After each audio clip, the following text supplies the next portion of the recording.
Elon Musk के Tesla ने देश में आधिकारिक तौर पर अपना परिचालन शुरू कर दिया है। कंपनी ने मुंबई में अपना पहला शोरूम खोल लिया है, जो भारतीय बाजार में उसके लंबे समय से प्रतीक्षित प्रवेश का प्रतीक है। बता दें कि भारतीय ऑटोमोबाइल बाजार और इलेक्ट्रिक वाहनों के लिए ये बहुत बड़ा पल है। बीते कई वर्षों से एलन मस्क की कंपनी इंडिया में आने की योजना बना रही थी। वहीं अब महाराष्ट्र के मुख्यमंत्री देवेंद्र फडणवीस आज टेस्ला शोरूम के उद्घाटन के लिए पहुंचे हैं। सुनिए उन्होंने इस पर खुशी जाहिर करते हुए क्या कहा। आज हम सभी के लिए ये बहुत ही हर्ष की बात है कि कई वर्षों से जिसका इंतजार हम कर रहे थे, वो टेस्ला कार आज टेस्ला ने मुंबई से लॉन्च की है। अपना भारत का पहला एक्सपीरियंस सेंटर, अपनी भारत की एंट्री आज उन्होंने मुंबई से अनाउंस की है। हमने उसका स्वागत किया है, अभी अभी उसका उद्घाटन भी हमने किया है। टेस्ला मुंबई में एक्सपीरियंस सेंटर के साथ साथ डिलीवरी की व्यवस्था, लॉजिस्टिक्स की व्यवस्था और सर्विसिंग की व्यवस्था, ये सारी खड़ा कर रहा है। साथ में 4 बड़े चार्जिंग स्टेशन और 32 चार्जिंग की व्यवस्था है, ये भी टेस्ला खड़ा कर रहा है, जिसके कारण एक बड़े पैमाने पर ये चार्जिंग इंफ्रास्ट्रक्चर भी यहां पर तैयार होगा। और मुझे इस बात की खुशी है कि टेस्ला ने भी महाराष्ट्र को और मुंबई को चुना, क्योंकि आज ईवी के इलेक्ट्रिक मोबिलिटी के क्षेत्र में महाराष्ट्र लीडर बन चुका है। मैन्युफैक्चरिंग में महाराष्ट्र लीडर बन चुका है।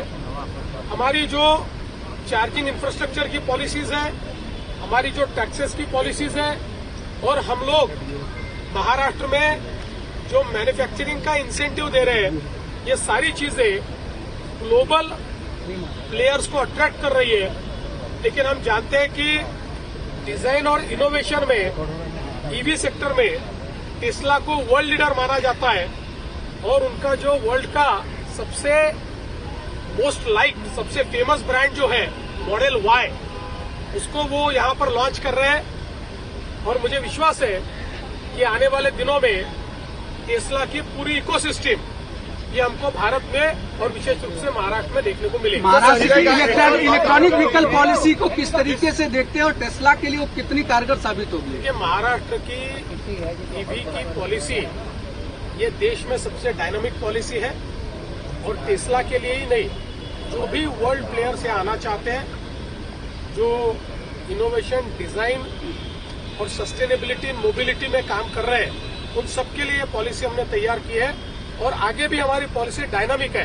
अगर कोई नए चैलेंजेस आते हैं तो उसके लिए हम लोग उसको ट्वीक करने को भी तैयार हैं। आकाशवाणी की बात आप कर रहे हैं, इको सिस्टम सप्लाई चेन की बात आप कर रहे हैं, जो आपने बनाया है यहाँ पे। इंडिया के जो यंग एंटरप्रेन्योर्स हैं, जो मैन्युफैक्चर में आना चाहते हैं, वो कितना मोटिवेशनल पॉइंट रहेगा यहाँ से? मैं ऐसा मानता हूँ कि सबके लिए मोटिवेशन है, क्योंकि बड़े पैमाने पर आज ईवी में जो जो काम करना चाहता है वो महाराष्ट्र आ रहा है, और उनके लिए यहाँ हमारे पास इंसेंटिव है। महाराष्ट्र की जो रोड्स हैं, क्या टेस्ला सहित जो इंटरनेशनल कार्स हैं उनके लिए इंफ्रास्ट्रक्चर के हिसाब से ठीक है? क्योंकि मैं ऐसा मानता हूँ कि महाराष्ट्र के रोड्स, ये जो हमारे हाईवेज है और जो हमने एक्सप्रेसवेज किए हैं, ये वर्ल्ड क्लास किए हुए हैं, वर्ल्ड स्टैंडर्ड से किए हुए हैं।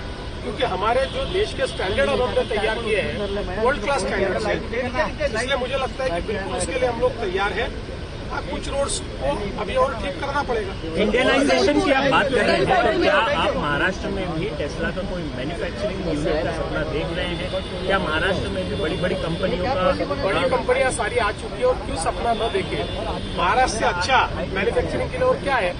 जब भी उनका 100% ये निर्णय होगा कि सारी चीजें यहाँ बनानी है, उस समय महाराष्ट्र प्रिफर्ड डेस्टिनेशन है, ऐसा हमारा प्रयास है। देवेंद्र जी, जिस तरीके से डोनाल्ड ट्रंप ने टेस्ला के ऊपर तमाम सारी बंदियां लाई थी, भारत में किसी न किसी तरीके से व्यापार को रोकने के लिए, बावजूद इसके टेस्ला का यहाँ पहला शोरूम खुलना, कैसे देखते हैं?